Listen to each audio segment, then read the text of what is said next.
The rain pelted the cracked pavement in sheets, and the wind tore at the corners of the tattered cardboard box he huddled under. Every passerby avoided him, eyes fixed firmly on the ground, pretending he didn't exist. But she noticed. She always did. Maria pulled her jacket tighter around her shoulders and stepped closer, holding out her small paper bag with a sandwich she had bought, with the few coins she had. "Hey, do you want this?" she asked softly, her voice almost swallowed by the storm. He looked up, startled, a shadow of hope flickering in his dark, haunted eyes. You don't have to," he muttered, his voice hoarse, cracking like old wood. But Maria shook her head, kneeling just enough to meet his gaze. "I want to. I know it's not much, but maybe it helps a little." He hesitated, then took the sandwich with trembling hands. "Thanks," he whispered, barely audible.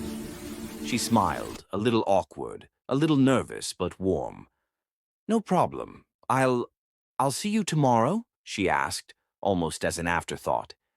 He nodded, unsure if he would even be here, unsure if he could even hope. "Yeah, maybe." The next day, and the day after, and the days after that, Maria kept coming. Rain or shine, she found him there, sitting in the same corner, his life sprawled out on the cracked concrete. She would hand him a sandwich, sometimes soup when it was cold, sometimes just a bottle of water and a smile. And slowly he began to talk. Not much at first, not more than a few words, a few muttered sentences, but slowly the words began to come easier, like a trickle growing into a stream. "My name is Daniel," he finally said one chilly afternoon, the steam rising from the cup of soup in his hands. I don't have anyone, no home, no family, nothing." His voice cracked. Everyone turns away." Maria sat down beside him, careful not to invade his space, but close enough to let him feel the comfort of someone not judging him. "That's not true," she said softly. "Not everyone. I'll come every day if you let me." He gave a small, almost imperceptible smile, but his eyes told a story of someone who hadn't believed kindness in a long time. "Why? Why do you care?" he asked, voice trembling, almost scared that the answer might shatter his fragile hope. "Because someone once helped me when I was in trouble," Maria said, and I think no one should ever be completely alone, not if I can help it." And so the routine began. Sandwiches, soup, small conversations. She learned he had dreams once, dreams he buried when life became too heavy to carry. He wanted to be an engineer, to fix things, to build something that would last.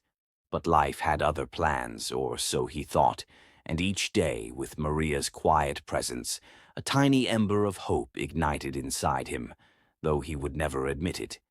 "You're really, really kind," Daniel said one afternoon after she handed him a hot cup of tea. I've never had anyone like you before." Maria shrugged, smiling. I just don't like seeing people suffer. You deserve better than this." She hesitated, then added with a soft laugh, "And I think one day you'll be someone who changes everything for yourself." Daniel looked down, embarrassment and pride tangled together. Maybe. One day, if I'm lucky." Days turned into weeks, weeks into months. Maria never missed a day, and Daniel began to trust her in ways he hadn't trusted anyone in years. He shared little stories of his childhood, of a mother who had smiled but left too soon, of a father who had disappeared, leaving him alone at 13. Maria listened, sometimes weeping quietly, sometimes sitting in silence, letting the weight of his pain be hers for just a moment. One cold evening, as winter tightened its grip, Daniel turned to her, eyes glistening. "Maria, I want to tell you something," he said. I don't have much, but one day, I promise if I ever make it, I'll repay you. I'll marry you. I'll come back and find you, and I'll make sure you're never hurt by life again." Maria blinked, caught off guard. She laughed softly, brushing wet hair from her face. "Daniel, you're sweet, but we barely know each other. And honestly, I don't think life works that way." He looked at her, earnest and trembling. "I don't care. I mean it. I'll find a way. One day I'll come back." She shook her head, smiling sadly, unsure whether to believe him. "Okay, I'll wait, I guess," she whispered, though in her heart she wondered if she ever would. Then, one morning, he was gone. Not a word, not a note. The corner was empty, his cardboard box flattened by the rain, the small blanket he'd left behind fluttering in the wind. Days turned into weeks, and Maria found herself staring down that street, hoping he would appear. Months passed. The world told her to forget him. He's gone. He's never coming back. But a quiet part of her heart refused. She remembered his eyes, the sincerity in his trembling voice, the promise he had made. Life went on. Maria returned to school, got a small job, and struggled to make ends meet. She sometimes wondered if she had been foolish, if she had wasted her time giving to someone who would never return it.